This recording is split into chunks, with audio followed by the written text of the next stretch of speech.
غزوہ تبوک نبی اکرم صلی اللہ علیہ وسلم کی زندگی کا آخری غزوہ ہے جو رومیوں سے لڑا گیا، جس سے جو بنے وہ اس لشکر کو تیار کرنے کے سلسلے میں خرچ کرے۔ تو قصہ معروف ہے اور ہم سب جانتے ہیں کہ اس موقع پر سیدنا عمر رضی اللہ تعالیٰ عنہ کے دل میں خیال پیدا ہوا کہ آج میرے پاس مال ہے اچھا خاصا، اور آج میرے پاس موقع ہے کہ میں ابو بکر رضی اللہ تعالیٰ عنہ سے آگے نکل جاؤں۔ تو اپنے مال کو دو حصوں میں تقسیم کیا اور آدھا گھر میں رکھا اور آدھے کو نبی اکرم صلی اللہ علیہ وسلم کی خدمت میں لے کر حاضر ہو گئے۔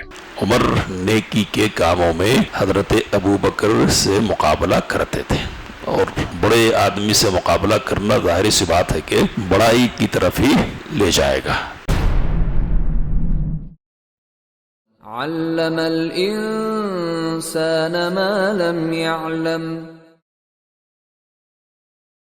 نیکی کے کاموں میں حضرت ابو بکر سے مقابلہ کرتے تھے، اور بڑے آدمی سے مقابلہ کرنا ظاہری سی بات ہے کہ بڑائی کی طرف ہی لے جائے گا۔ تو یہ مقابلہ نہیں، تو اس میں حفاظت قرآن کا سامان ہے، اور یہ جو حفاظت کا سامان ہوا ہے وہ کس کے مشورے سے ہوا ہے؟ سیدنا عمر بن خطاب رضی اللہ تعالی عنہ سے۔ اب یہ سوال کہ جس کام کو رسول اللہ صلی اللہ علیہ وسلم نے نہیں کیا اس کام کو کیسے کریں گے اور کیسے کرنا چاہیے، تو یہ ایک سوال ہے، لیکن اس سوال کا جواب دینے سے پہلے ذرا آگے بڑھتے ہیں۔ حضرت عمر فاروق رضی اللہ تعالی عنہ کے دور میں کئی کام ہوئے۔ حضرت ابو بکر صدیق رضی اللہ تعالیٰ عنہ کی جو خلافت ہے تقریباً 2.25 سال ہے، اور یہ ہنگامی زمانہ پورا کا پورا رہا ہے۔ تو باہر کے جو امور اور معاملات ہیں انہی پر توجہ رہی پوری کی پوری، ہے نا۔ منکرین زکوٰۃ سے جہاد، اور نبوت کے دعوے داروں سے جہاد، پھر مرتدین سے جہاد، پھر باہر والوں سے نمٹنے کی بات ہے۔ تو یہ سارے معاملات تھے ایسے کہ جن کی بنیاد پر حضرت ابوبکر کو اندرونی طور پر کچھ کرنے کا موقع نہیں مل پایا۔ تو ایک کام تھا، کیا ہے وہ؟ اب اس ماہ رمضان سے اس کا تعلق ہے، اس لیے بھی اس کا ذکر اور ایک خاص بات سمجھانی، اور اسی پر بات ختم کر دوں شاید میں، کہ مسجد نبوی کا جو منظر ہے وہ کیا ہے؟ تو نبی اکرم صلی اللہ علیہ وسلم نے تراویح ادا کرنے کی ترغیب دی صحابہ کرام رضوان اللہ تعالیٰ علیہ مجمعین کو۔ مشہور حدیث ہے، من قام رمضان ایمانا واحتسابا غفر له ما تقدم من ذنبه۔ خود آپ تراویح پڑھتے رہے، اور 3 دن تک نبی اکرم صلی اللہ علیہ وسلم نے وقفے سے تراویح کی جماعت کروائی ہے۔ صحابہ کرام رضوان اللہ تعالیٰ علیہ مجمعین کا شوق دیکھنے کے لائق تھا اس موقع پر۔ تو چوتھے دن جب بڑی تعداد میں جمع ہو گئے ہیں تو رسول صلی اللہ علیہ وسلم نکلے ہی نہیں، اور صبح میں خطاب کیا کہ میں نے تمہارا شوق دیکھا ہے لیکن میں نہیں نکلا۔ کیوں نہیں نکلا؟ تو اس لیے نہیں نکلا کہ مجھے ڈر ہوا کہ کہیں یہ نماز تم پر فرض نہ کر دی جائے۔ تو اب اس کے بعد جماعت رک گئی ہے، لیکن جماعت رکنے کا مطلب یہ کہ باقاعدہ ایک امام کے پیچھے نماز نہیں ہو رہی ہے، جماعتیں ہو رہی ہے۔ یا صورت جماعتیں ہو رہی ہے۔ تو صحیح بخاری میں کتاب الترافی میں جو کیفیت نقل کی گئی ہے تفصیلی روایت میں، تو اس میں جو منظر پیش کیا گیا وہ کیا ہے کہ ایک آدمی نماز پڑھ رہا ہے، اس کے پیچھے 2-3 لوگ لگے ہوئے ہیں، پھر کوئی اور کسی جگہ پر نماز پڑھ رہا ہے تو اس کے پیچھے کچھ لوگ ٹھہرے ہوئے۔ تو والناس اوزاع متفرقون، لوگ اسی طرح بکھرے اور بٹے ہوئے تھے الگ الگ جماعتوں میں۔ حضرت عمر رضی اللہ تعالی عنہ نے کیا کیا؟ تو کہا کہ اگر ان کو ایک ہی امام پر جمع کر دیا جائے تو کیا ہی بہتر ہو، کیا ہی بہتر ہو۔ تو اس طرح سے حضرت عمر نے کیا کیا؟ تو یہ کہنا چاہیے کہ وہ کام کیا کہ جس کو رسول اللہ صلی اللہ علیہ وسلم نے چھوڑ دیا تھا، وہ کام کیا جس کو رسول اللہ صلی اللہ علیہ وسلم نے چھوڑ دیا تھا۔ لوگوں کو جمع کر دیا، اور جمع کرنے کے بعد انہوں نے کہا کہ نعمت البدعۃ ہذہ، یہ کتنی اچھی بدعت ہے۔ تو حضرت عمر کے مشورے سے وہاں قرآن جمع کیا گیا، اور حضرت عمر رضی اللہ تعالیٰ عنہ کے فرمان کی بنیاد پر کیا کیا گیا؟ تراویح کی ایک جماعت کر دی گئی اور ایک امام کے پیچھے سارے لوگ نماز پڑھنے لگ گئے. تو یہ جو امور ہیں کہ جو رسول صلی اللہ علیہ وسلم کے دور میں نہیں ہوئے اور بعد میں کیے گئے، یہ کون سے امور ہیں؟ تو ایسے امور کے لیے علماء کے یہاں جو لفظ استعمال کیا جاتا ہے وہ ہے مصالح مرسلہ. مصالح مرسلہ وہ مصلحتیں یا وہ امور اور کام کے جن کے کرنے کی صریح طور پر جن کے کرنے کا حکم شریعت کی طرف سے نہیں ہے، اور ایسی بھی کوئی چیز نہیں ہے کہ جس سے یہ ثابت ہو کہ اس کو نہیں کرنا چاہیے. لیکن کیا ہے؟ تو لیکن یہ ہے کہ امت کی مصلحتیں اس میں جڑی ہوئی ہے. تو امت کی مصلحت کا ایسا کام کہ جس کو کیا جائے اور اس سے کسی قسم کی شرعی خلاف ورزی لازم نہیں آئے، اس کو کرنے میں حرج کی کوئی بات نہیں ہے. اللہ کے رسول صلی اللہ علیہ وسلم کے زمانے میں وحی اتر رہی ہے، تو وحی اترنے کی وجہ سے ایسے کئی امور تھے کہ جن کو مکمل شکل میں اختیار کرنا ممکن نہیں تھا. ممکن نہیں تھا. تو قرآن مجید کو جمع کرنا بھی انہی امور میں سے ہے. کیسے یہ؟ تو وحی اتر رہی ہے، نبی اکرم صلی اللہ علیہ وسلم لکھوا تو دے رہے کہ اس کو فلاں جگہ پر فلاں سورہ میں رکھ دینا، جب آیت کوئی اترتی تو یا سورت اترتی تو. لیکن ابھی آگے پیچھے ہو سکتا ہے نا معاملہ، ہے نا، اور یہ آیت فلاں جگہ پر رکھنی، یہ بات تو پیش آ سکتی ہے. پھر احکام منسوخ ہوتے ہیں، یعنی ایک حکم اللہ تعالیٰ کی طرف سے آتا ہے اور بعد میں یہ فرمان جاری ہوتا کہ یہ حکم نہیں ہے بلکہ دوسرا حکم ہے، تو نسخ کہتے ہیں اس کو. تو نسخ کے بھی مسائل. تو ان سارے امور کے رہتے ہوئے ان باتوں کی وجہ سے یہ ممکن نہیں تھا کہ قرآن مجید کو باقاعدہ ایک کتاب کی شکل نبی اکرم صلی اللہ علیہ وسلم کی زندگی میں دے دیا جائے. جگہ بتا دی تھی رسول اللہ صلی اللہ علیہ وسلم نے، کس آیت کو کس جگہ میں رکھنا ہے آپ صلی اللہ علیہ وسلم نے بتا دیا تھا.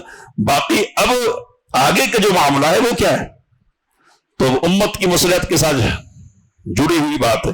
تو خلفائے راشدین نے اپنے عمل کے ذریعے سے اس پر مہر لگائی اور کہا کہ امت کی مصلحت کی جو چیز ہوگی نا اس کو اختیار کرنے میں کوئی حرج کی بات نہیں ہے. تو یہ مصالح مرسلہ میں سے، اور مصالح مرسلہ سے متعلق جو چیزیں ہوتی ہیں نا وہ بدعت نہیں ہوتی. اور ایسے ہی وہ امور ہیں کہ جن کے سلسلے میں رسول اللہ صلی اللہ علیہ وسلم نے کہا تھا کہ انه من يعش منكم فسيرى اختلافا كثيرا.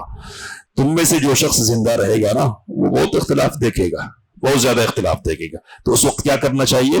تو فعليكم بسنتي وسنة الخلفاء الراشدين المهديين وعضوا عليها بالنواجذ. تو تم کو میری سنت اور خلفاء راشدین جو ہدایت یافتہ ہیں ان کی سنت کو لازم پکڑنا چاہیے اور مضبوط پکڑ لینا چاہیے، دانتوں سے پکڑ لینا چاہیے. تو رسول اللہ صلی اللہ علیہ وسلم کی سنت تو سمجھ میں آنے والی بات ہے. یہ خلفاء راشدین کی سنت کیا ہے؟ کیا ہم یہ سمجھ سکتے ہیں کہ اللہ کے رسول صلی اللہ علیہ وسلم سے ہٹ کر الگ سے خلفاء کی کوئی سنت ہو سکتی ہے؟ ہوگی کیا؟ ویسا وہی ختم ہے، سلسلے وہی رک گیا ہے. تو اس کے رکنے کے بعد پھر کون سی سنت آئے گی دنیا میں؟ تو سنت نہیں ہوتی الگ سے، بلکہ ایسے ہی امور ہے کہ جن کو رسول صلی اللہ علیہ وسلم کے زمانے میں کسی رکاوٹ کی وجہ سے، کسی ممانعت کی وجہ سے، کسی مانع کی وجہ سے انجام نہیں دیا جا سکا، اللہ نے ان کو خلفاء راشدین کے ذریعے سے تکمیل تک پہنچایا. تو اب یہ کن کی سنت ہو گئی؟ تکمیل تک پہنچانے، عملی طور پر وجود میں لانے کے اعتبار سے، عمل وجود میں لانے کے والے سے نہیں. سمجھیے بات، نفس عمل کا ثبوت ہے، نفس عمل کا ثبوت ہے، لیکن اس عمل کو ایک خاص شکل میں ڈھالنا اور ایک خاص شکل میں اس پر عمل کرنا، یہ کہاں ہو رہا ہے؟ خلفاء راشدین کے دور میں ہو رہا ہے. تو یہ مصالح مرسلہ ہے. حضرت عمر فاروق رضی اللہ تعالیٰ عنہ نے قرآن مجید لکھنے کا مشورہ دیا، اور حضرت عمر رضی اللہ تعالیٰ عنہ نے کیا کیا؟ ایک امام پر لوگوں کو جمع کر دیا. بعض لوگ حضرت عمر کے قول سے دھوکہ کھاتے ہیں اور کئی طرح کے لوگ وہ دھوکہ کھاتے ہیں کہ عمر نے کیا کہا؟ یہ اچھی بدعت ہے، اچھی بدعت ہے. تو اچھی بدعت کے الفاظ سے اپنی بدعتوں کے لیے استدلال کرنے کی کوشش کرتے ہیں. پہلی بات تو یہ ہے کہ اگر یہ نبی صلی اللہ علیہ وسلم کے طریقے سے ہٹ کر ہے تو خلفاء اس کو اپنانے والے نہیں ہیں. حضرت ابو بکر کیا کر رہے ہیں وہاں پہلے کیا کہے اس کام کو رسول صلی اللہ علیہ وسلم نے نہیں کیا ہم کیسے کر سکتے ہیں.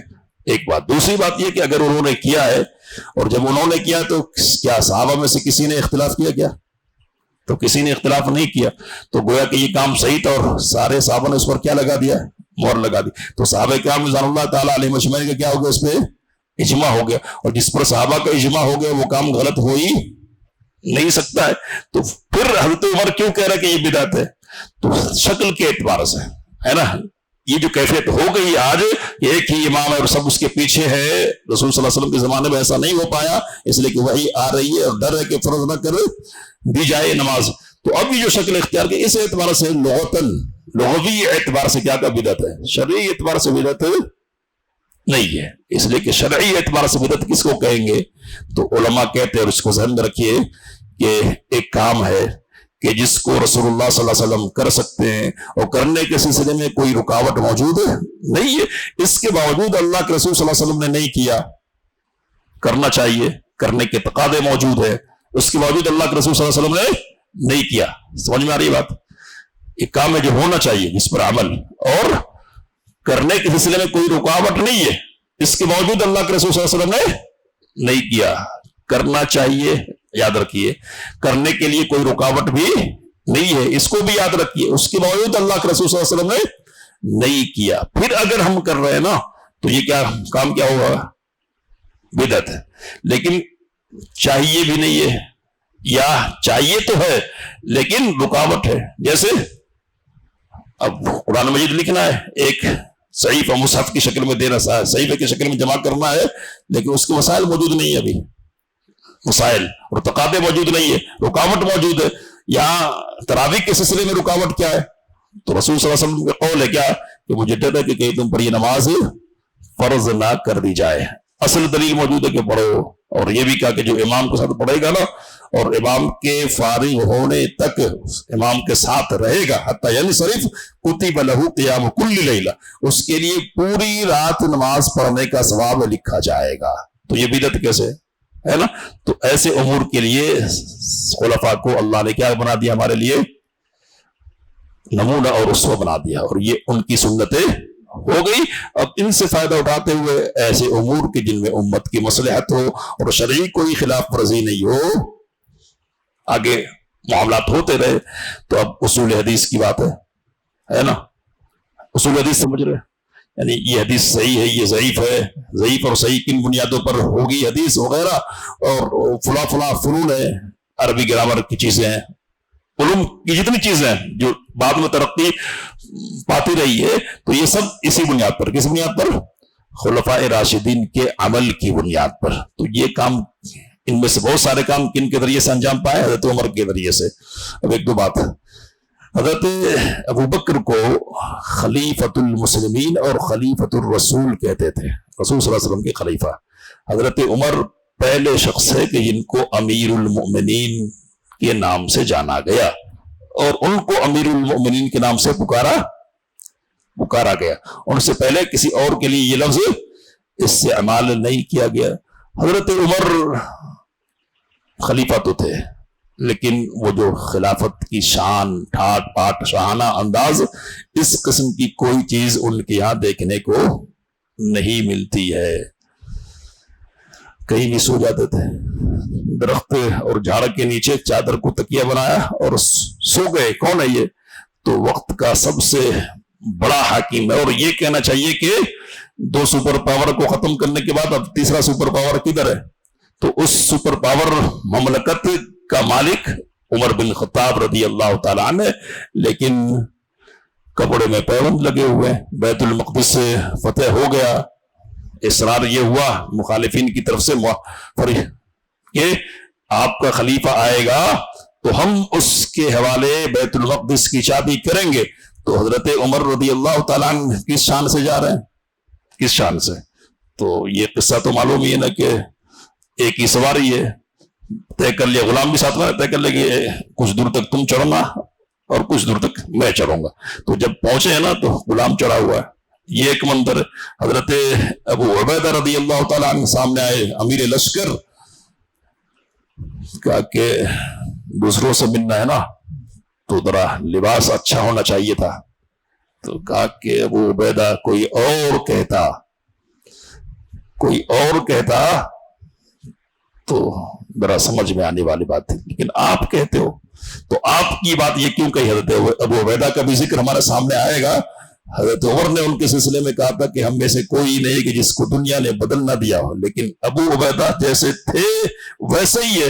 تو ابو عبیدہ اب ایسا کہہ رہے کہا کہ آپ کے علاوہ کوئی اور کہتا. اور پھر اس موقع پر تاریخی جملہ کہا تھا حضرت عمر نے. کیا کہا کہ بالاسلام اعزکم اللہ. آپ یہ سمجھتے ہو کہ عزت کپڑوں کی بنیاد پر ہے اور عزت فلاں اور فلاں چیزوں کی بنیاد پر ہے. اللہ نے عزت ہمیں اسلام کے ذریعے سے دی ہے. اگر ہم اسلام کے علاوہ کسی اور ذریعے سے عزت ڈھونڈنا چاہیں گے نا تو اللہ ہم کو ذلیل کر دے گا. ذلیل. رو رہے ہیں اس موقع پر، رو رہے ہیں. تو کہا کہ یہ تو مسکرانے کا موقع ہے، مسکرانے کا. کہا کہ عروج زوال، چڑھنے کے بعد اترنا ہی ہوتا ہے، تو ہم چڑھتے جا رہے ہیں، اب کہیں اترنے کا سلسلہ شروع نہ ہو جائے. اور کہا کہ عزت اسلام کے ساتھ ہے، اسی کے ساتھ وابستہ رہنا تو عزت دار رہو گے. حضرت عمر فاروق رضی اللہ تعالی عنہ خلیفہ ہیں، لیکن رعایا کی خبرگیری کس طرح کرتے تھے؟ تو وہ گشت لگانے کا قصہ معلوم ہے، سندی اعتبار سے ضعف ہے اس میں، لیکن ایک اور قصہ ہمارے سامنے ہے کہ حضرت طلحہ رضی اللہ تعالیٰ عنہ نے دیکھا کہ حضرت امیر المؤمنین عمر بن خطاب رضی اللہ تعالیٰ عنہ ایک گھر میں داخل ہو رہے ہیں، نکل رہے ہیں، پھر دوسرے گھر میں جا رہے ہیں، پھر تیسرے گھر میں جا رہے ہیں. کیا مسئلہ ہے؟ کیا ہے معاملہ؟ تو صبح کے وقت حضرت طلحہ نے گھر میں جا کر دیکھا کہ کون ہے.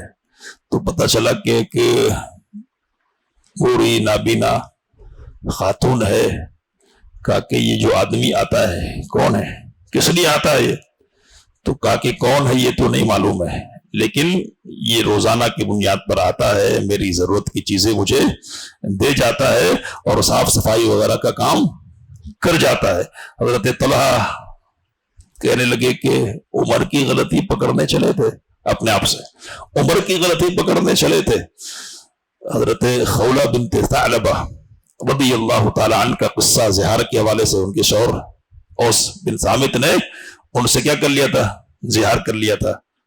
یعنی تو میری ماں کی پیٹھ کی طرح ہے میرے لیے. تو زمانے جاہلیت میں یہ الفاظ طلاق کی طرح سمجھے جاتے تھے.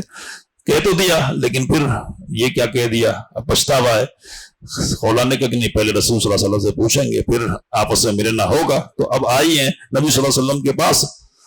رسول صلی اللہ علیہ وسلم کہہ رہے کہ مجھ کو تو کچھ نہیں معلوم، اب تم ایک ساتھ نہیں رہ سکتے. کہا کہ جوانی تو یہاں گزار دی، بڑھاپا کدھر گزاروں گی، میرے بچے بھی ہیں تو یہ تو پال نہیں سکیں گے، صحیح دیکھ ریکھ ہوگی نہیں، اور میں بھی صحیح رکھ نہیں سکوں گی. یہ سارے معاملات ہیں، اللہ کوئی حکم اتارے گا. تو یہی بات ہوتی رہی اور اللہ نے قد سمع اللہ قول التی تجادلک فی زوجہا آیت اتار دی.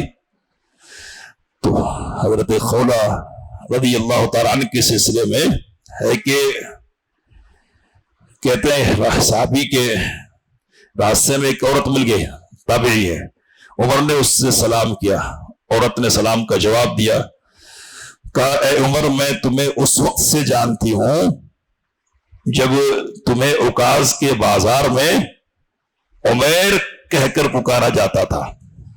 عمر اور عمر مطلب چھوٹا عمر ہے نا، تصغیر کے لیے مننے ننے وغیرہ اس طرح کے الفاظ، چھوٹوں کو پکارنے کے لیے تصغیر کرتے تھے، چھوٹا کر دیتے تھے.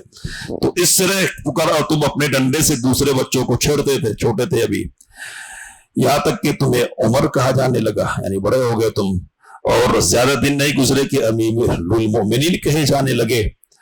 لہذا رعایا کے بارے میں اللہ سے ڈرو، اور یاد رکھو کہ جو شخص وعید الہی سے ڈرتا ہے دور رہنے والا بھی اس کے قریب آ جاتا ہے، اور جو شخص موت سے خوف کھاتا ہے وہ دنیا سے جانے سے بھی گھبراتا ہے نا، دنیا سے جانے سے بھی گھبراتا ہے. جارود نے کہا کہ اے خاتون، آپ نے امیر المومنین کو بہت کچھ کہہ دیا. تابعی جو کھڑے ہیں نا کہنے لگے کہ بہت سنا دیا آپ نے امیر المومنین کو، بس کریں. عمر رضی اللہ تعالیٰ عنہ نے کہا کہ کہنے دو، کیا تم انہیں پہچانتے نہیں ہو؟ کون ہے یہ خولہ بنت ثعلبہ ہیں، ثعلبہ جن کی بات کو اللہ نے 7 آسمانوں کے اوپر سے سنا تھا، تو عمر ان کی بات سننے کا زیادہ حقدار ہے۔ تو یہ تعظیم ہے، کس خاتون کی تعظیم نہیں، اصل میں کیا ہے، اللہ نے جو عزت دی ہے نا اس عزت کی تعظیم ہے۔ تو اس طرح کے بہت سارے واقعات ہیں جن کو سننا چاہیے، پڑھنا چاہیے۔ اور حضرت عمر کیا ہے، شاہی میں فقیری کے زبردست نمونے تھے، تو اس حوالے سے بھی ہم کو ان کی زندگی کا مطالعہ کرنا چاہیے۔ کچھ باتیں ہوں گی تو آئیں گے انشاءاللہ آگے آپ کے سامنے۔ اللہ سے دعا کہ جو باتیں ہمارے سامنے آئی ہم سب کو اس سے فائدہ اٹھانے کی توفیق عطا فرمائے۔ آمین وآخر دعوانا الحمدللہ رب العالمین۔ علم الإنسان ما لم يعلم